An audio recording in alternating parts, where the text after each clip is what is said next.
sinh parang oan se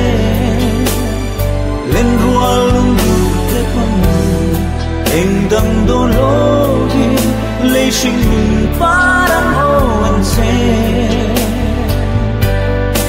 o kanuna lalpa